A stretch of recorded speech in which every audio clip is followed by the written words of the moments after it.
Seja bem-vindo, seja bem-vinda à série Provérbios e Vida Sentimental. Nós estamos no dia 3 de junho e nós vamos ler Provérbios, capítulo 3, nessa perspectiva de vida sentimental. Nós sabemos que no mês de junho se comemora no dia 12 o Dia dos Namorados, então nesse mês de junho nós estamos estudando provérbios nessa temática, na temática de vida sentimental. O livro de Provérbios é um livro que traz ensinamentos para toda a vida, é um livro que tem 31 capítulos, então se você ler um capítulo por dia, você consegue ler o livro de Provérbios todos os meses. Por isso que nós vamos fazer a leitura de Provérbios 3, hoje é dia 3, e colocamos esse título: Confie seu coração a Deus. Apresentação. O livro de Provérbios traz conselhos práticos e o capítulo 3 destaca a confiança em Deus, pois é Deus que guarda os alicerces perfeitos para construir e sustentar um relacionamento saudável, que é o reflexo do nosso estado interior. Entrando na primeira parte da leitura, nós vamos ler os versículos 1 até o versículo 8. E nessa primeira parte nós estamos construindo a base emocional. Vamos ler o texto de Provérbios e à medida em que formos lendo os versículos, vamos voltando aqui nos slides do nosso estudo e comentando. Entrando aqui em Provérbios, no capítulo 3, nós estamos usando a Bíblia na versão da Almeida, Revista e Corrigida. O versículo 1 nos diz: Filho meu, não te esqueças da minha lei, e o teu coração guarde os meus mandamentos. Versículo 2: Porque eles aumentarão os teus dias e te acrescentarão anos de vida e de paz. Versículo 3: Não te desamparem a benignidade. O que é benignidade? É a habilidade de fazer o bem. Então, a benignidade, a capacidade, a habilidade, a vontade de praticar o bem. Não te desamparem a benignidade e a fidelidade. Atas ao teu pescoço. Quando ele fala atas ao teu pescoço, quando uma pessoa usa uma joia no seu pescoço, ela chega em um ambiente e logo aquela joia destaca aquela pessoa. Então ele está dizendo: não te desamparem, não deixe a benignidade, a habilidade de fazer o bem, a capacidade, a disposição de fazer o bem e a fidelidade. Atas ao teu pescoço. Em outras palavras, que todas as pessoas vejam em você, de longe, elas percebam em você que você tem a vontade de fazer o bem e que você é uma pessoa que é fiel, que honra a palavra. Escreve-as na tábua do teu coração. Quando ele diz escreve-as na tábua do teu coração, ele diz grave isso bem em você. Verso 4: E, como consequência, acharás graça e bom entendimento aos olhos de Deus e dos homens. Quando você tiver a benignidade e a fidelidade, as pessoas vão olhar bem para você. Você vai achar graça e bom entendimento. Vão falar bem a seu respeito, vão ter um bom entendimento. Ou seja, vão ver você bem. Não só os homens. Você, versículo 4, acharás graça e bom entendimento aos olhos de Deus e dos homens. Verso 5. Esse é o versículo principal do capítulo 3. Confia no Senhor de todo o teu coração e não te estribes no teu próprio entendimento. Confie no Senhor de todo o teu coração, porque existe uma tendência de nós guardarmos algumas coisas para nós. Então eu confio a Deus nesses assuntos, mas nesses outros assuntos aqui eu não confio. Nós estamos estudando Provérbios na perspectiva da vida sentimental e tem muitas pessoas que estão fechadas para relacionamentos, porque tiveram uma decepção, porque não pediram direção de Deus e de repente se frustraram com alguém e simplesmente se fecharam e disseram: não existe mais relacionamento para mim. Mas o verso 5 está dizendo: confie no Senhor de todo o teu coração. Você confiou a Deus nesse relacionamento que não deu certo? Você estava guiado, você estava dirigida, estava sendo guiada, pedindo ao Espírito Santo a orientação a respeito desse relacionamento? Então confia no Senhor de todo o teu coração e não te estribes. Não te estribes é não se apoie. Não se apoie no teu próprio entendimento. Verso 6. Reconhece-o em todos os teus caminhos, e ele endireitará as tuas veredas.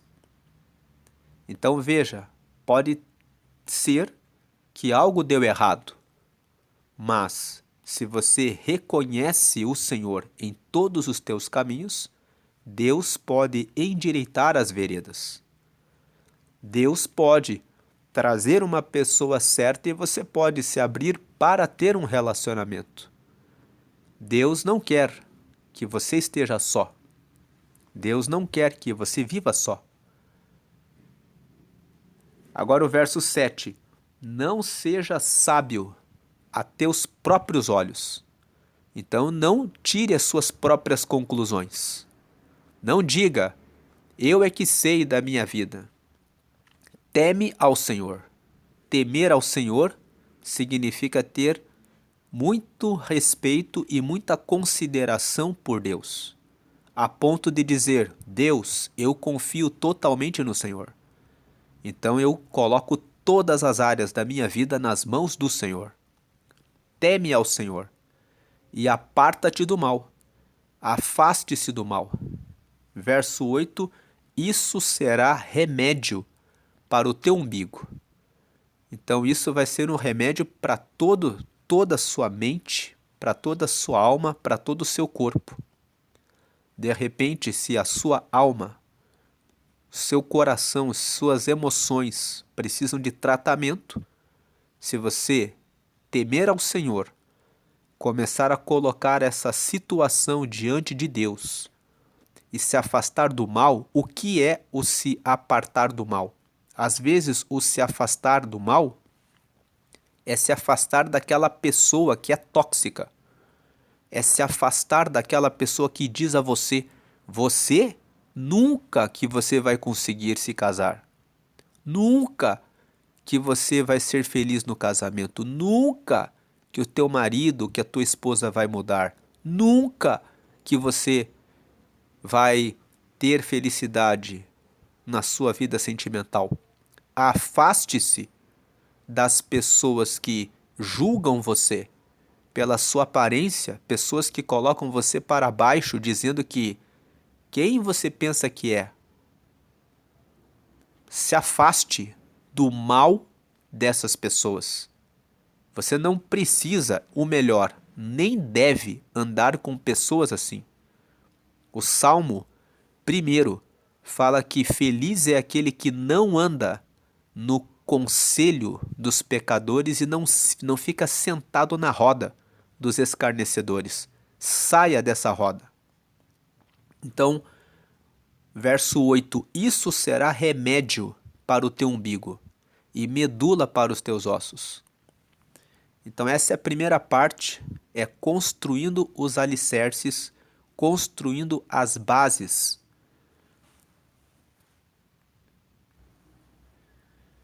Voltando aqui para a tela do estudo, construindo a base emocional. Nós lemos os versículos 1 ao 8 e vamos ler aqui alguns apontamentos. O primeiro apontamento: guardar os mandamentos no coração. Nós lemos isso nos versículos 1 e 2. Antes de procurar alguém com valores, você precisa consolidar os seus. A estabilidade emocional nasce de uma vida com propósito claro. Muitas pessoas querem um relacionamento, mas é necessário primeiro saber a respeito de si. É preciso ter uma relação com Deus e uma boa relação consigo mesmo, consigo mesma. Você tem um bom relacionamento com você mesmo, com você mesma? Como você se vê? Você sabe a sua identidade de filho de Deus, de filha de Deus, que você é amado de Deus, que você é amada de Deus? Porque se você mesmo, se você mesma tem dúvida de quem você é, você sempre vai ser frágil no relacionamento. Muitas pessoas ficam com muito ciúme. Por quê? Porque tem insegurança. Insegurança de si mesmos. Então, antes de procurar alguém com valores, procure conhecer os mandamentos do Senhor, procure conhecer as palavras de Deus e aplicá-las na sua vida para que você tenha confiança em Deus. Quando você consolida os mandamentos do Senhor no seu coração, você sabe que você é filho amado, que você é filha amada do Senhor. Você sabe, eu tenho um comprometimento com Deus e eu sei, a minha vida tem propósito. Você se alinha para encontrar uma pessoa que também tem propósito. Muitas pessoas não cuidam de si mesmos, não cuidam de si mesmas, então elas se entregam para a primeira pessoa que aparece, porque estão com carência, estão com as suas emoções não resolvidas e procuram resolver isso num relacionamento. Mas você reflete aquilo que você é dentro do relacionamento. Então, guarde os mandamentos no coração. Comece a buscar a Deus. Comece a observar você mesmo, você mesma. Comece a ver, eu preciso melhorar nisso. Se você percebe que você é impaciente, essa impaciência vai repercutir no seu relacionamento. O seu futuro marido, a sua futura esposa, pode acabar se chateando pela sua impaciência. Lá em Provérbios, no capítulo 21, no versículo 9, está escrito que é melhor morar num canto de umas águas furtadas do que em casa, numa casa grande, com a mulher rixosa. Então o que o texto está dizendo? Que é terrível, por mais que a casa seja grande, viver com uma pessoa que está o tempo todo criando rixas. Então, guarde os mandamentos no coração, procure conhecer os mandamentos e alinhar-se a eles. Isso vai fazer você ser uma pessoa que tem mais estrutura. Nós estamos tratando aqui do primeiro ponto, é construindo a base emocional. Você vai construir uma base forte para o relacionamento. Agora, o segundo ponto, a fidelidade e o amor. Os versículos 3 e 4. O texto diz para atar a fidelidade e o amor ao pescoço. O texto que nós lemos fala para atar a benignidade. A benignidade também é o amor. Então, a benignidade e a fidelidade ao pescoço significa atar ao pescoço, colar ao pescoço. Isso significa tornar visível. Ter tanto em si a capacidade de fazer o bem, a capacidade de amar e ser uma pessoa fiel, uma pessoa confiável, uma pessoa honesta a ponto de todo mundo que olha para você olhar e dizer: essa pessoa aqui você pode confiar, essa pessoa aqui sempre faz o bem. Atar ao pescoço é tornar visível. O texto diz: para atar a fidelidade e o amor ao pescoço. Ser solteiro não é tempo para jogar, brincar com os sentimentos alheios. ou colecionar decepções. Tem aquelas pessoas que não se importam com os sentimentos dos outros, são egoístas e dizem: já que eu estou solteiro, então eu vou ficando com quem aparecer no meu caminho até que eu encontre alguém que realmente eu tenha algum interesse. Não tome o tempo das outras pessoas. O tempo de estar solteiro é um tempo de construir a sua base emocional. Não é um tempo de brincar com os sentimentos das outras pessoas. E também não é tempo de colecionar decepções.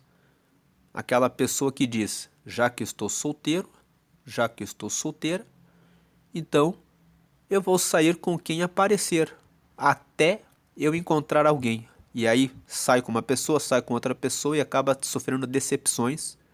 E ao invés de melhorar a vida sentimental, a pessoa vai aumentando as suas frustrações. Tem muitas pessoas que saíram com tantas pessoas que chega o tempo em que elas dizem: eu não quero mais nada com ninguém. Casamento é ruim. Casamento não presta. Casamento é algo que eu quero longe da minha vida. Por quê? Porque não construíram a base emocional, porque brincaram, levaram isso na brincadeira, alguns, ou se entregaram e acabaram colecionando decepções. Então esse tempo não é tempo de fazer isso, mas, como diz aqui na parte final do estudo aqui, mas de desenvolver o caráter que você deseja encontrar no outro. Então o relacionamento é um caminho de mão dupla. Você também precisa consolidar valor para fortalecer o seu relacionamento. Agora na próxima tela, construindo a base emocional, nós precisamos ter confiança total em Deus, não no próprio entendimento. Nós lemos isso nos versículos 5, 6 e 7. O maior erro de quem está solteiro, de quem está solteira, é a ansiedade ou tentar forçar relacionamentos por carência. Nunca force uma relação por carência. Então, se o tempo de carência é um tempo de se fortalecer em Deus. Se você não tem o conhecimento da sua identidade, do seu valor, não tem amor próprio, o relacionamento que você pode ter pode ser tóxico. Tem pessoas que se envolvem com uma pessoa que domina, que manda nela. E as pessoas são tratadas como... são destratadas, ou melhor, são maltratadas e elas continuam naquele relacionamento. E o outro, quando percebe a fragilidade, a carência, quando é uma pessoa abusiva, explora isso para o seu próprio benefício. Existem pessoas que são completamente egoístas, que são gananciosas. Existem golpes, pessoas que se aproveitam da carência do próximo para enriquecer, para tirar todo o patrimônio. Tem pessoas que perderam todo o seu patrimônio porque, por carência, ficaram com uma pessoa e a pessoa ficou pedindo. Pediu um carro, pediu uma casa, pediu tudo. Tem pessoas que perdem tudo porque não cuidaram da sua própria vida. Não se entregue num relacionamento por carência. Não deixe que uma área da vida acabe arruinando, que a vida sentimental arruine a sua carreira. Tem pessoas perdendo carreiras, empresas por causa de carência. E tem pessoas que perdem até a vida pela falta do equilíbrio, pela carência, porque entregaram a vida, a própria vida, para o outro. Antes de você entrar num relacionamento, você tem a sua vida. Você é um homem de valor. Você é um homem que Deus ama você. Você é uma mulher de valor. Você é uma mulher que Deus ama você. Então, antes de você se entregar a sua vida na mão de uma outra pessoa, reconheça o Senhor. Por isso, o versículo 1 e 2 falam: procure saber os mandamentos do Senhor. Entenda o seu valor. Não importa se todo mundo está falando que você não tem valor, não importa. Não importa se todo mundo julga você, seja por qualquer critério. Todo mundo não é Deus. A palavra de Deus prevalece sobre a palavra de todo mundo. Pode o mundo inteiro estar apontando o dedo para você dizendo que você não tem valor, que isso e aquilo, não importa. Deus criou você. Deus é o dono da terra, é o dono de todos. Foi Ele que criou você. E Deus fala que você é amado e que você é amada. Então isso basta. E o maior erro de quem está solteiro é a ansiedade ou tentar forçar relacionamentos por carência. Confiar em Deus de todo o coração protege você de entrar em ciladas sentimentais, baseadas apenas na aparência ou no impulso momentâneo. Então, o segundo ponto aqui, o marido ou a esposa, entrando aqui na questão do casamento, às vezes não está pronto para uma mudança de assuntos que você quer fazer agora. Então, Provérbios 21, no verso 1, fala que Deus controla o coração dos reis, da mesma forma como ele controla o curso dos rios.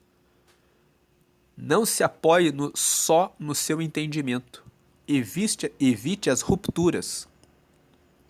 Confie em Deus. Então, às vezes, você que está casado, você que está casada, você quer uma mudança de cidade, você quer uma mudança de bairro, você quer uma mudança na sua carreira, mas isso vai impactar nos horários do casal.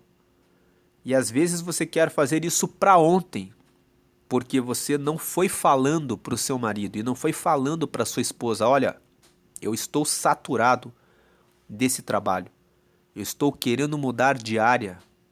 Aqui nós estamos fazendo aqui uma relação de vida sentimental com vida profissional. A nossa vida, ela não é só uma área, ela é um todo e muitas vezes você, marido ou esposa, quer fazer uma mudança, uma guinada e você não conversou ainda direito com o seu par. E às vezes você quer forçar e dizer assim: ele tem que entender. Isso é muito importante para mim. Mas às vezes o seu marido, a sua esposa precisa de um tempo. E muitas vezes o seu tempo não é o tempo que o seu marido e que a sua esposa precisa para entender aquele assunto, para entender o quanto isso é importante para você. Entrando aqui na questão, falamos do trabalho, da questão das finanças. Às vezes, mudar de bairro, mudar de cidade, vai envolver uma engenharia, uma mudança na vida financeira do casal. Então, é necessário que você tenha paciência e não se apoie no seu entendimento. Evite as rupturas. Confie em Deus no sentido de ore, tenha paciência, vá falando lentamente, confiando com paciência que Deus tem o momento certo, que as coisas dentro de um casamento precisam ir se ajustando. Agora a última frase aqui. Para namorados e noivos, pode ser a hora da ruptura. Se você ainda não está casado, você ainda não está casada, você está na fase de namoro, você está na fase de noivado, você percebe que o seu namorado, a sua namorada, o seu noivo, a sua noiva, pode até mesmo já ter dado passo para o noivado, mas você percebe que surgiu um impasse, que vai demandar muito tempo, muita paciência para você contornar aquela situação. Nesse caso, pode ser a hora da ruptura. Pode ser a hora de você entender, não é isso que vai ser melhor para o meu futuro. Então, veja qual o momento. Ainda que construindo a base emocional, esse bloco foca intensamente na postura individual, na guarda do coração e na dependência de Deus. Então você precisa cuidar de você como pessoa, como indivíduo, tendo os mandamentos do Senhor no seu coração, guardando seu coração e confiando em Deus, não se apoiando no seu próprio entendimento, mas tendo o temor a Deus, colocando Deus como aquele que vai à sua frente. Para quem está solteiro, este é o momento de preparar o terreno, de buscar autoconhecimento, autodesenvolvimento. Quanto mais você conhece você mesmo, quanto mais você conhece você mesma, mais fácil é o seu relacionamento. Você pode dizer ao seu marido, à sua esposa, ao seu futuro marido, à sua futura esposa: eu funciono dessa forma nesse assunto. Eu penso dessa forma sobre essa matéria. Então as coisas ficam mais fáceis de serem alinhadas quando você tem conhecimento a respeito do seu valor e de quem você é, o que você pensa. Agora, para quem está namorando, ou está noivo, ou está noiva, é tempo de alinhar-se com o seu futuro par, averiguando as arestas para prosseguir, né, resolvendo essas arestas, ou deixar-se seguir. Deixar seguir a própria vida ou deixar o outro seguir. Às vezes, você é a pessoa que quer muito que o relacionamento dê certo, mas você vê que a outra pessoa está sofrendo. E às vezes é necessário abrir mão desse sentimento para não ser egoísta e deixar o outro seguir. Será que você realmente atende às expectativas? Será que você realmente está alinhado, está alinhada com essa pessoa? Com quem você está namorando, ou talvez você já é noivo ou já é noiva? Porque é fácil de pensar: ah, essa pessoa não serve para mim, então é fácil deixar-se seguir. Mas às vezes tem o lado de perceber que você precisa deixar o outro seguir. E para quem está casado, é tempo de questionar que bases novas eu preciso construir para melhorar o meu casamento. Nós estamos sempre aprendendo, crescendo, e o casal em que ou o marido ou a esposa cresce demais e o outro fica estagnado, fica estacionado, acaba criando uma separação, uma divisão de pensamento, de modo de perceber a vida. Isso causa rupturas. É necessário que o casal tenha planos de crescimento juntos.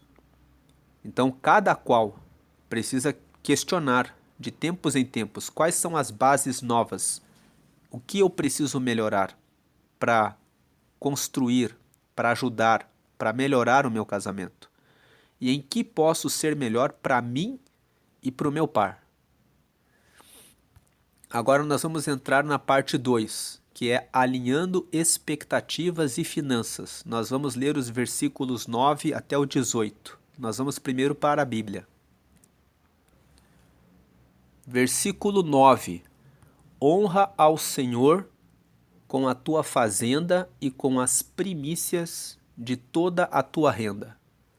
10. E se encherão os teus celeiros abundantemente, e transbordarão de mosto os teus lagares. Aqui, transbordarão de mosto os teus lagares significa transbordarão de vinho os teus lagares. Os versículos 9 e 10 estão falando sobre generosidade. Então, honra ao Senhor com a tua fazenda e com as primícias, com a primeira parte de toda a tua renda. O verso 9 fala que devemos honrar ao Senhor com uma parte dos nossos ganhos. E existe uma promessa no verso 10. E se encherão os teus celeiros abundantemente, e transbordarão de mosto os teus lagares. Então significa que Deus traz a prosperidade, Deus traz a garantia, a segurança de que nada faltará para aqueles que honram a Ele com os seus bens, com as suas primícias. Como tem sido a sua relação com o dinheiro? A forma como você lida com o dinheiro impacta no seu casamento, no seu relacionamento. Pessoas que são avarentas vão trazer dificuldades dentro do relacionamento, dentro do casamento.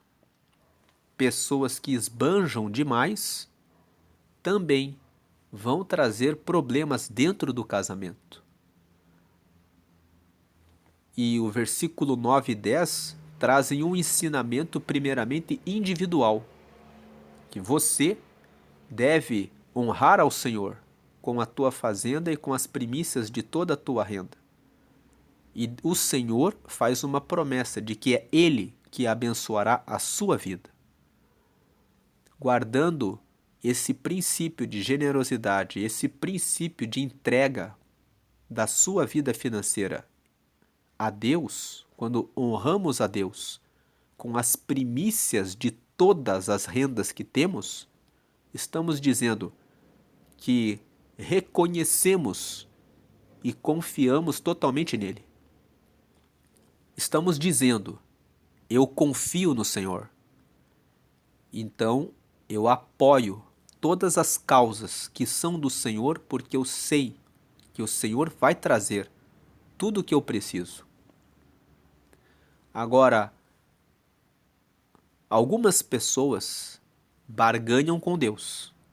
Elas querem devolver o dízimo, que é a 10ª parte de todas as suas rendas a Deus, e elas querem viver em prostituição. O que é a prostituição? É sair com várias pessoas e brincar com o sentimento delas e olhar a questão da vida sentimental apenas pelo seu lado pessoal e egoísta e pensar assim: se eu entrego dízimo a Deus, então Deus tem que me prosperar em tudo que eu faço. E muitas vezes Deus faz o oposto. Deus prova a pessoa. Deus permite que essa pessoa receba a colheita, o resultado dessas prostituições. E a pessoa perde, e a pessoa pensa assim: mas eu devolvo o dízimo. Se eu devolvo o dízimo, então dinheiro é dinheiro. A nossa vida com Deus, ela é uma vida que integra todas as áreas. Você não dá dinheiro para Deus dar dinheiro a você. O princípio aqui não é devolva o dízimo, colabore com a obra de Deus e você está liberado para destruir a vida das outras pessoas no aspecto sentimental e não vai acontecer nada com você. Não é assim. Existem outras pessoas que devolvem o dízimo e depois dizem: eu devolvi o dízimo, então não preciso trabalhar tanto. E se entregam para a preguiça. Mas aqueles que se entregam para a preguiça não têm como colher. Se não há plantação, não há colheita. Então, os versículos 9 e 10, eles dizem para honrar a Deus com a fazenda e com as primícias de toda a renda, como uma forma de agradecer ao Senhor, porque Ele nos dá saúde, porque Ele nos dá força, porque Ele nos dá a condição de ter uma habilidade para exercer uma atividade todos os dias. Então nós agradecemos a Deus e mantemos a fidelidade. Aquilo que nós lemos no versículo 3 e 4. guarde a benignidade e a fidelidade ate ao seu pescoço, ou seja, que as pessoas vejam o bem e a fidelidade em você, são princípios que devem ser seguidos no relacionamento com Deus. Aqui nos versículos 9 e 10 ele fala a respeito de mais um princípio. Honrar a Deus é agradecer a Deus, reconhecê-lo, e também é uma forma de mostrar que temos confiança nele, de que confiamos e temos tanta certeza de que ele realmente cuida de nós, que ele vai dar a abundância e vai fazer transbordar de vinhos lagares. Significa, ele vai trazer a alegria. Então eu posso confiar no Senhor. Os versos 9 e 10 falam a respeito de ter generosidade, de honrar a Deus com aquilo que recebemos, agradecendo a Deus por tudo aquilo que Ele nos dá. Como eu posso fazer isso? Uma das formas é devolvendo o dízimo. O dízimo não é algo que você dá, é uma devolução a Deus. Aquele que confia a Deus, ele realmente devolve, diz: Deus, eu já recebi. Antes de eu conseguir receber essa renda, eu consegui acordar todos os dias. Eu consegui ter força para fazer o trabalho. Eu consegui ter sabedoria e habilidade para executar esse trabalho. Então eu estou apenas devolvendo tudo o que o Senhor já me deu, até eu poder chegar e receber esse ganho. Uma outra forma de honrar a Deus é ajudando as pessoas próximas a você. Então tem muitas formas de você honrar a Deus. Agora o verso 11. Filho meu, não rejeites a correção do Senhor, nem te enojes da sua repreensão. 12. Porque o Senhor repreende aquele a quem ama, assim como o pai ao filho a quem quer bem. Então os versos 11 e 12 falam que devemos estar abertos para a correção de Deus. Não devemos ficar com nojo, não devemos nos chatear quando Deus corrige, porque o Senhor repreende aquele a quem ama, toda repreensão vem para o bem, assim como o pai ao filho a quem quer bem. Esses versículos 11 e 12 no campo da vida sentimental, quantas vezes Deus diz a você: tenha mais paciência com seu marido, tenha mais paciência com a sua esposa. Quantas vezes Deus diz a você: tenha mais autocontrole em relação ao quanto você come. A sua esposa, quando ela não faz o pudim, quando ela se inquieta e corrige você para que você pare de comer tanto bolo, quando ela diz: não coma tanto, ela está cuidando de você. Quando seu marido diz: tenha mais paciência comigo, ele está dizendo a você o que ele precisa de você. Então não fique com raiva, não fique chateado, não fique chateada quando o seu marido, quando a sua esposa corrige você em algum ponto. A correção vem para te dar um aviso, para te dar um alerta. Preciso prestar atenção nisso. Agora o versículo 13. Bem-aventurado o homem que acha sabedoria e o homem que adquire conhecimento. Versículo 14. Porque melhor é a sua mercadoria do que a mercadoria de prata e a sua renda do que o ouro mais fino. Os versículos 13 e 14 estão dizendo que feliz é aquele que acha sabedoria, porque a sabedoria e o conhecimento permitem que você tome as boas decisões. Ter sabedoria é melhor do que ter prata, é melhor do que ter ouro.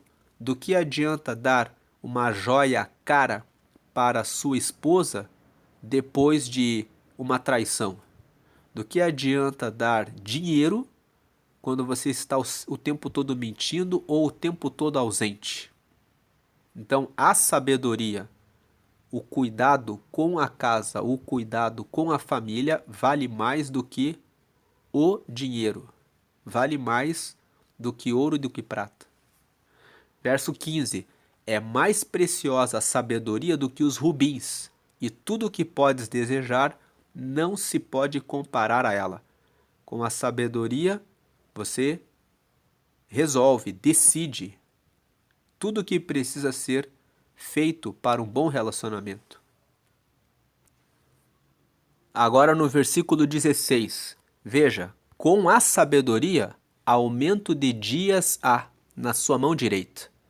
A pessoa que tem sabedoria cuida da sua alimentação, cuida da sua saúde, cuida do seu sono, cuida da sua atividade física, cuida das suas emoções. Então ela tem longevidade. A pessoa que não tem a sabedoria se entrega para a bebida, para o cigarro, para a ansiedade, para o consumismo. O consumismo, a ansiedade, a bebida muitas vezes decorrem da falta de perdão. A sabedoria vai dizer: perdoe, libere o perdão. Então há aumento de dias na mão direita. Isso você não compra com dinheiro. A pessoa pode ter muito dinheiro e pode comprar muita bebida, pode comprar muita comida e se empanturrar e acabar destruindo a sua própria saúde. Agora, com a sabedoria há, versículo 16, aumento de dias há na sua mão direita e na sua esquerda riquezas e honra. Riquezas não são apenas de dinheiro. Uma vida sentimental, um casamento onde existe companheirismo, onde existe compreensão, onde existe a parceria, onde existe refeições juntos, viagens juntos, momentos felizes juntos, onde existe entendimento.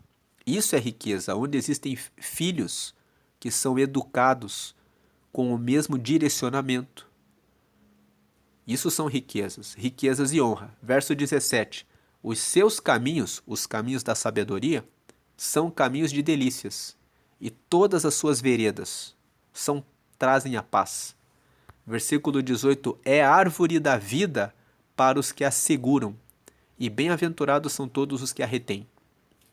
Então aqui, mais importante, aqui nós vemos o versículo 13 até o versículo 18, que a sabedoria, bem-aventurado é aquele que acha sabedoria. A sabedoria traz o aumento de dias, as riquezas e traz a honra. Com a sabedoria se recebe a longevidade, a paz, a segurança. A sabedoria vale mais do que o ouro, do que a prata, do que tesouros. Entrando aqui na tela do nosso estudo, esse bloco 2, alinhando expectativas e finanças. Nós lemos dos versos 9 ao 18. Então, entrando na questão do noivado, o noivado é uma fase de transição, onde o foco sai do eu e começa a migrar para o nós. É o momento de alinhar os planos práticos e espirituais para o futuro. Nós lemos os versos 9 e 10. Honrar ao Senhor com os bens. Uma das maiores causas de desgaste em relacionamentos é a área financeira. O noivado é o momento para o casal alinhar como vão lidar com o dinheiro, estabelecendo a generosidade e a transparência financeira desde o início. Não só os noivos. Como nós falamos ali quando lemos os versos 9 e 10, o solteiro, a solteira, precisa ter esse princípio, agradecer e honrar a Deus com os seus bens. Tendo esse princípio, formando a sua base como alguém que tem relacionamento com Deus, tendo generosidade, você vai trazer isso para o seu noivado e também para o seu relacionamento.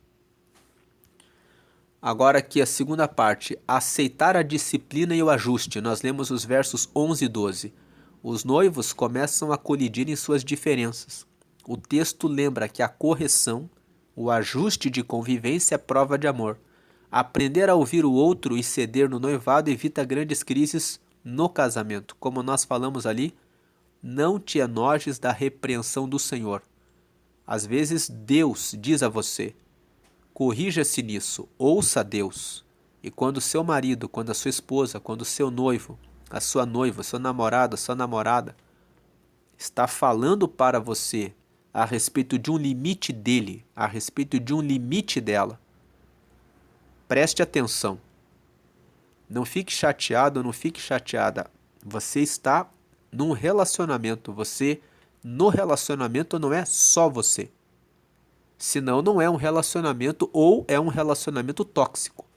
Se você está num relacionamento em que você tem que sempre dar o braço a torcer, em que você sempre tem que ficar submisso ou submissa, e sempre tudo é para ele ou tudo é para ela, é hora de rever esse relacionamento. Achar a sabedoria. Nós lemos dos versos 13 ao 18. O versículo 15 diz que a sabedoria é mais preciosa do que os rubis. Para quem está prestes a casar e investir em sabedoria, conversas profundas, cursos de noivos, mentoria, isso vale muito mais do que gastar toda a energia apenas na festa de casamento. Tem muitas pessoas que gastam muito numa festa de casamento, mas não prepararam as bases, não prepararam os fundamentos, os alicerces. Quantas histórias aparecem aí de casamentos em que investiram bastante na festa e o casamento durou muito pouco tempo, porque não foram feitas as bases. Porque as pessoas não investiram em si mesmas, no seu autoconhecimento, no seu autodesenvolvimento, e não investiram também no seu relacionamento, na sabedoria, no conhecimento. Agora vamos para a parte 3, que fala sobre convivência, paz no lar e a proteção do lar. Nós vamos ler dos versos 19 ao 35. Então, aqui lendo no estudo, aqui o texto fala sobre fundamentar a casa, lidar com o próximo e manter a paz interna. Para os casados, é um manual de manutenção da rotina e a blindagem do lar. Nós vamos ler os versos 19 ao 26, do 19 ao 35, que faz parte desse bloco 3 do estudo. Mas já vamos ler aqui os versículos 19 ao 26, fundamentar a rotina na prudência. Os versículos que nós vamos ler daqui a pouco, o 19 ao 26, falam a respeito de fundamentar a rotina na prudência. O casamento exige discernimento para as decisões do dia a dia. Quando o casal caminha em entendimento, se entendendo, o texto promete: quando te deitares, não temerás. Então você vai se deitar, não vai ter medo de perder o relacionamento. Deitar-te-ás e o teu sono será suave. Verso 24. Então o casamento deve ser um refúgio de paz, não uma arena de guerra. Vamos ler aqui esses versículos 19 ao 26 que falam sobre fundamentar a rotina na prudência, que falam a respeito de tomar as decisões com discernimento, que falam a respeito de caminhar em entendimento para ter um sono tranquilo, sem medo de perder o relacionamento, com confiança de que você está dormindo com uma pessoa que você pode confiar, que o seu casamento é um lugar de paz, que a rotina no casamento não é um lugar de guerra, mas é um lugar seguro. Essa é a primeira parte, dos versículos 19 até o versículo 26. Fundamentar a rotina na prudência. Entrando aqui na Bíblia, versículo 19. O Senhor com sabedoria fundou a terra. Ele preparou os céus com inteligência. 20. Pelo seu conhecimento se fenderam os abismos e as nuvens destilam o orvalho. Então esses versículos 19 e 20 estão dizendo que o Senhor ele usou a sabedoria para fundar a terra. Ele usou a sabedoria para preparar os céus com inteligência. Versículo 20, foi pelo seu conhecimento que se fenderam os abismos e as nuvens destilam orvalho. Aplicando na vida sentimental, Deus criou fundou a terra e fez todas as coisas usando a sabedoria, o conhecimento, a inteligência. O casal precisa organizar a sua rotina, organizar a sua casa com sabedoria, com inteligência, com conhecimento. Versículo 21. Filho meu, não se apartem estas coisas dos teus olhos. Guarda a verdadeira sabedoria e o bom siso. Que coisas? O 21. As coisas da sabedoria. Filho meu, não se apartem estas coisas dos teus olhos. Ou seja, não perca de vista que Deus usou a sabedoria. Não perca de vista tudo aquilo que nós lemos até aqui. Que você deve guardar os mandamentos no seu coração, que você deve guardar a benignidade e a fidelidade e atar ao seu pescoço. Não se que você deve aceitar a correção, a repreensão do Senhor, que você deve confiar no Senhor, que o Senhor, que a sabedoria vale mais do que o dinheiro, que o Senhor usou a sabedoria para afundar a terra e usou inteligência para preparar o céu e o conhecimento. Então, 21. Filho meu, não se apartem estas coisas dos teus olhos. Preste atenção que foi assim que Deus fez todas as coisas. Guarda a verdadeira sabedoria e o bom siso. 22. Porque serão vida para a tua alma e graça para o teu pescoço. Serão vida para a tua alma. Se você andar em sabedoria, em entendimento, conversando com o seu cônjuge, resolvendo as pendências no relacionamento, isso vai ser vida para a tua alma. Na nossa alma estão os nossos pensamentos. Se você tem entendimento com seu marido, com a sua esposa, você não dá lugar a pensamentos ciumentos, pensamentos de desconfiança, pensamentos de: será que ele ainda me ama? Será que ela está comigo? Será que esses pensamentos serão tirados? Não existirão esses pensamentos. Serão vida para a tua alma. E quando os nossos pensamentos estão tratados, a nossa alma envolve os nossos pensamentos, os nossos desejos e as nossas vontades. Quando os nossos pensamentos estão bem, as nossas vontades de estar junto com o outro, de sair, de viajar, de comer fora, de estar junto, existe. Ou até mesmo de comer dentro de casa, quando existem momentos e crises financeiras. Porque existem os momentos bons, existem momentos que são de dificuldade, mas quando existe entendimento, quando existe alinhamento, existe a vontade de estar junto. Existem bons pensamentos e isso também repercute, influencia nas vontades de estar junto, dormir junto, de fazer as coisas junto. Na vontade e também nos desejos. Existe o desejo de servir ao outro, de atender bem ao outro. Então, com a sabedoria, isso será vida para a tua alma e graça para o teu pescoço. Então você, como nós falamos, quando uma pessoa coloca uma joia no pescoço, ela está bem. Então será graça para o teu pescoço, significa você vai estar com uma boa aparência, você vai parecer bem. Você não vai estar abatido, ansioso, deprimido. Você não vai estar deprimida, triste em razão da sua vida sentimental.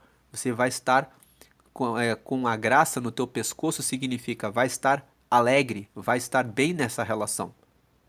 23. Então andarás com confiança no teu caminho. Vai ter confiança. Eu sei que posso confiar na pessoa com quem eu estou. Então andarás com confiança no teu caminho e não tropeçará o teu pé. Você não vai tropeçar. Quando aparecer uma armadilha, uma cilada, você vai ter confiança, sabendo não, eu sei quem eu tenho na minha casa. 24. Quando te deitares, não temerás. Sim, tu te deitarás e o teu sono será suave. Vai dormir com confiança. Sabe com quem está dormindo, sabe que pode confiar. E 25. Não temas o pavor repentino, nem a assolação dos ímpios quando vier. 26. Porque o Senhor será a tua esperança e guardará os teus pés de serem presos. Então aquele que está confiando no Senhor, caminhando no seu relacionamento com entendimento. Não terá medo, não temas o pavor repentino. O 25 e 26 está dizendo, se você faz tudo isso, se você está corrigindo, está prestando atenção em todos os detalhes, está sendo atencioso, atenciosa em relação a construir a sua casa com sabedoria, não temas o pavor repentino, não vai vir, nem a assolação dos ímpios quando vier. 26, porque o Senhor será a tua esperança. Você está esperando em Deus e guardará os teus pés de serem presos. Então, voltando aqui para a tela do nosso estudo, essa parte, esse bloco 3, fala sobre convivência, sobre paz e proteção do lar. Então, a convivência, como nós vimos ali, uma convivência, aqui o texto fala sobre fundamentar a casa, lidar com o próximo e manter a paz interna. Para os casados é o manual de manutenção da rotina e a blindagem do lar. Então, lendo aqui mais uma vez, fundamentar a rotina na prudência, os versos 19 ao 26. O casamento exige discernimento para as decisões do dia a dia. Quando o casal caminha em entendimento, o texto promete: quando te deitares, não temerás, deitar-te-ás e o teu sono será suave. Verso 24. O casamento deve ser um refúgio de paz, não uma arena de guerra. Avançando aqui, o próximo ponto é não sonegar o bem e evitar os litígios, os versos 27 ao 30. Vamos ler primeiro os versos 27 ao 30, depois voltamos aqui para ler o comentário. O verso 27 diz assim: não detenhas dos seus donos o bem, estando na tua mão poder fazê-lo. 28. Não digas ao teu próximo, vai e torna, e amanhã tu darei, tendo-o tu contigo. 29. Não maquines mal contra o teu próximo, pois habita contigo confiadamente. E o 30. Não contendas com alguém sem razão, se te não tem feito mal. Então aqui nós vemos o 27. Não detenhas dos seus donos o bem. Se você pode fazer aqui o verso 27 ao 30, para aplicação na vida sentimental, não detenha da sua esposa, do seu marido, o bem que você pode fazer. Se você pode fazer, faça. 28. Não diga ao teu próximo, não diga ao teu marido, não diga à tua esposa, vai e torna amanhã e eu te darei, se você já tem com você. Então não diga para o seu marido, para a sua esposa, só amanhã. Se você pode dar hoje aquilo que ele pede, aquilo que ela pede. Verso 29. Não maquines mal contra o teu próximo, pois habita contigo confiadamente. Não pense mal a respeito do seu marido, a respeito da sua esposa. Ele mora com você, ela mora com você. E o verso 30. Não contendas com alguém sem razão, se te não tem feito mal. Não brigue com seu marido ou com sua esposa por nada. Se às vezes você precisa de uma ajuda porque aconteceu alguma coisa no seu trabalho, porque aconteceu alguma coisa na sua família, porque houve um desentendimento seu com o seu irmão, com a sua irmã, com algum familiar seu, mas isso não é motivo para você descontar, contender, brigar com o seu par. Voltando aqui para a tela do estudo, então, não sonegar o bem e evitar litígios. É o que nós lemos agora, do verso 27 ao 30. No casamento, não negar o bem significa não punir o cônjuge com o silêncio. Tem muito marido que faz isso com a esposa. Tem algumas esposas que fazem isso. Mais são os maridos que fazem isso, punir o cônjuge com silêncio, dar o chá do silêncio. Com não negar o bem significa não punir o cônjuge com o silêncio, com a falta de afeto ou com a indiferença. O texto também adverte para não brigar com quem não nos fez o mal, verso 30, o que serve de alerta para não descarregar o restresse no trabalho ou de fora para dentro de casa. Agora nós vamos ler a próxima parte, que fala sobre a bênção sobre a habitação dos justos. Nós vamos ler os versículos 33 ao 35, depois nós voltamos aqui para ler o comentário. Entrando aqui nos versos 31 e 32. 31. Não tenhas inveja do homem violento, nem escolhas nenhum dos seus caminhos. 32. Porque o perverso é abominação para o Senhor, mas com os sinceros está o seu segredo. Então os versos 31 e 32 falam para não ter inveja de quem é violento e nem escolher o caminho de quem é violento. 32. Porque o perverso, ele é abominação para o Senhor, mas com os sinceros está o seu segredo. Os versos 31 e 32 estão dizendo: não fique com inveja das pessoas que vivem lá fora, que não servem a Deus, que fazem tudo o que querem, que parece que estão muito bem, que estão lá com, muitas vezes, com uma pessoa, não tem inveja, aplicando aqui na vida sentimental, não tem inveja do seu vizinho, não tem inveja da sua vizinha, não cobice o marido ou a esposa do próximo, da próxima, não queira aquilo que é do outro. E também não tenha inveja do homem violento, não tenha inveja das pessoas que não seguem a Deus, não tenha inveja das pessoas que praticam o mal, porque Deus está com aqueles que são sinceros. Cuide da sua vida, cuide do seu autoconhecimento, cuide da sua relação com Deus. Tem algumas pessoas que dizem assim: eu sirvo a Deus e parece que Deus não me atende. Eu estou solteiro, estou solteira, estou buscando um relacionamento e não aparece ninguém para mim. E o fulano lá, a Mariazinha lá, já ficaram com não sei quantas pessoas. O fulano lá sempre tem alguém com ele. A fulana lá é uma pessoa que é ruim, mas sempre ela está com alguém. O verso 31 e o 32 estão dizendo: não tenhas inveja do homem violento. Aqui não tenhas inveja da pessoa violenta. O violento é aquele que é egoísta, é aquela que é egoísta, que muitas vezes se relaciona com muitas pessoas. Sempre tem alguém, porque a pessoa, por ela ser uma pessoa violenta, ela não dá importância quando ela encontra uma pessoa carente.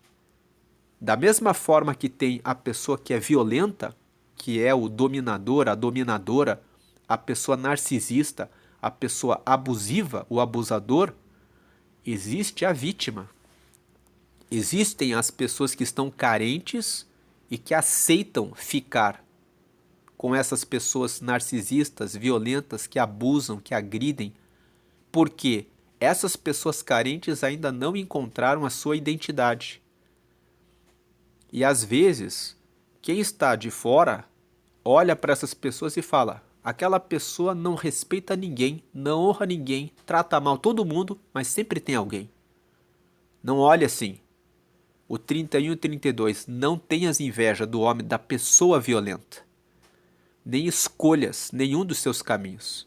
Não desvie do caminho do Senhor, pensando assim: já que todo mundo fica com todo mundo, então eu também vou fazer a mesma coisa. Não escolha nenhum dos seus caminhos. 32. Porque o perverso é abominação para o Senhor. Deus não concorda com o que eles fazem. Deus não compactua com o abusador, com o agressor, com a pessoa narcisista. Ele não compactua com a enganadora, com aquela que se aproveita da carência do homem, ou daquele que é abusador e se aproveita da carência da mulher.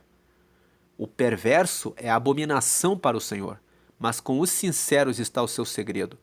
Seja sincero, transparente, honesto, honesta com Deus. Deus tem o melhor para você. Busque o seu autodesenvolvimento, o seu crescimento. Agora vamos ler o 33 ao 35. A maldição do Senhor habita na casa do ímpio, mas a habitação dos justos ele abençoará. Do que adianta a pessoa ter muitos relacionamentos? A pessoa está lá sendo abusador, a pessoa está lá sendo narcisista, usando vários parceiros ou usando várias mulheres, várias parceiras, mas a pessoa não consegue estabelecer um relacionamento e receber a bênção do Senhor sobre a casa dela. Então, 33, a maldição do Senhor habita na casa do ímpio, mas a habitação dos justos ele abençoará. Ele vai abençoar você. Se você for justo e caminhar no caminho do Senhor, ele tem a bênção para você. 34, ele certamente, veja, certamente ele escarnecerá dos escarnecedores, mas dará graça aos mansos. 35, os sábios herdarão honra, mas os loucos tomam sobre si confusão. São aquelas pessoas que fazem isso com os outros, brincam com os sentimentos dos outros, e depois de algum tempo, eles se cansam, e aí eles dizem: ah, cansei disso. Vida sentimental não é para mim. Já saí com muita gente. Os sábios herdarão a honra, mas os loucos tomam sobre si confusão. Eles ficam confusos. Já fiquei com esse, já fiquei com aquele, já fiquei com aquela, já fiquei com essa e agora eu não sei de mais nada. Essa é a confusão. Então, aqui vindo para a tela do estudo, a bênção sobre a habitação dos justos. Os versos 33 ao 35. O capítulo fecha mostrando que Deus abençoa o lar, a habitação daqueles que cultivam a humildade e a retidão. Um casamento duradouro não se sustenta na soberba, mas na capacidade de pedir perdão e recomeçar todos os dias. Então, aqui encerrando, o que é confiar em Deus? Que é o ponto principal de Provérbios 3, a confiança em Deus. Confiar em Deus, para o solteiro, significa entregar a ansiedade do futuro e a carência nas mãos de Deus, descansando na certeza de que Ele sabe o momento certo e a pessoa certa, em vez de tentar forçar as coisas pelo próprio entendimento. Para o noivo, ou para os que namoram, significa desarmar o orgulho e as defesas emocionais. É confiar que seguir os princípios divinos para a nova família, inclusive nas finanças e nos ajustes de convivência, dará um fruto muito maior do que apenas seguir a própria vontade. E para os casados, para o casado, significa colocar o casamento debaixo da proteção divina todos os dias. É entender que quando o casal confia o coração a Deus, o lar se torna um ambiente seguro, onde o sono é suave e a paz prevalece, mesmo diante das tempestades da vida. Que Deus abençoe a sua vida sentimental. Você solteiro, você solteira, você que está namorando, você que está noivo, que está noiva, você que está casado, que está casada, que Deus abençoe a sua vida sentimental e que esses ensinamentos de Provérbios, no capítulo 3, tragam luz e clareza. Tenha confiança no Senhor, entregue a sua vida a Deus, confie em Deus, não se apoie no seu próprio entendimento, mas confie no Senhor, reconheça-o em todos os seus caminhos, inclusive na vida sentimental. Mas não só na vida sentimental, em todos os seus caminhos. O seu trabalho, a sua relação com você mesmo, com você mesma, a ativação, o conhecimento da sua identidade, de que você é amado, de que você é amada de Deus. Isso impacta e influencia na qualidade do seu relacionamento. Então, guarde-se, cuide-se no seu relacionamento com Deus. Preste atenção no seu relacionamento com Deus. Priorize o temor ao Senhor, o respeito a Deus na sua vida. E também naquilo que você pode servir ao seu marido, à sua esposa, à sua família. Deus abençoe grandemente e dê glória ao Pai, porque o Pai nos deu vida. Dê glória ao Filho, a Jesus, porque Ele morreu por nós na cruz, e dê glória ao Espírito Santo, porque é Ele que nos guia e nos ajuda a seguir a Deus sempre, sempre.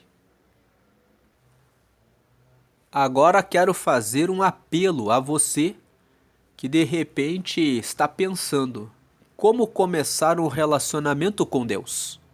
A Bíblia fala que para termos relacionamento com Deus, nós precisamos aceitar a Jesus, porque nós temos os nossos pecados que nos afastam de Deus. Então Deus enviou o Filho, que é Jesus, para que ele pregasse o reino de Deus e morresse na cruz, oferecendo o sangue dele como sacrifício, tomando o nosso lugar. Então, quando nós aceitamos a Jesus, nós reconhecemos que precisamos receber o perdão dos pecados. Então, quando aceitamos a Jesus, ele nos perdoa dos pecados e ele nos dá o Espírito Santo, que é o Espírito de Deus em nós. E começamos a ter uma relação com Deus como filhos. E Deus vai nos ajudando todos os dias até chegarmos mais e mais perto dele. Então, se você ainda não aceitou a Jesus, faça essa entrega agora. Abra o seu coração, tenha disposição de começar a conhecer a Deus e os seus ensinamentos e mandamentos para segui-lo, e ele vai dar a você a vida eterna. Ele vai dar a você plenitude, propósito, sentido. Você vai entender o seu valor como amado de Deus, como amada de Deus. Faça essa oração aqui na tela comigo nesse momento. Diga: Senhor Jesus, eu te aceito como meu único Senhor e Salvador. Perdoa meus pecados e me dá o teu Espírito Santo para me guiar até o céu. E escreve o meu nome no livro da vida, em nome de Jesus, amém. O livro da vida é um livro que registra os nomes dos que são filhos, dos que são filhas, das que são filhas de Deus. Você recebeu a ele agora. Então agora o seu nome foi registrado no livro da vida. Procure uma igreja que anuncia que somente Jesus traz a salvação, em que você sinta-se bem e em que você sinta que pode participar dos estudos bíblicos para ter conhecimento a respeito dos ensinamentos de Deus, da palavra de Deus, para o seu crescimento nessa amizade, nessa relação com Deus. Isso vai dar a você mais luz, mais clareza, mais entendimento. Que Deus abençoe a sua vida e a sua vida sentimental. Deus está olhando para você em todas as áreas e Ele não esqueceu de você na sua vida sentimental. Vamos agradecer a Deus por esse estudo e por essa palavra. Agradecemos a Ti, ó Deus, porque o Senhor é bom, porque a sua fidelidade dura para sempre. Agradecemos porque o Senhor abriu espaço e caminho por Jesus Cristo para recebermos essa condição de filhos de Deus. Te agradecemos em razão do seu amor e do seu cuidado, porque o Senhor cuida de nós em todas as áreas, e o Senhor quer o bem dos teus filhos, das tuas filhas.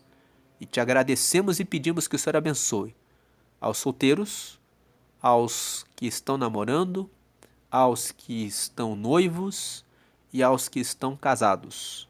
Que o Senhor abençoe a todos em cada etapa que estão seguindo nesse momento e que o Senhor traga luz, clareza, discernimento e o bem, a paz e a multiplicação e a prosperidade que vem do Senhor. Assim agradecemos para a glória do Pai, para a glória do Filho e para a glória do Espírito Santo hoje e sempre. Amém e graças a Deus.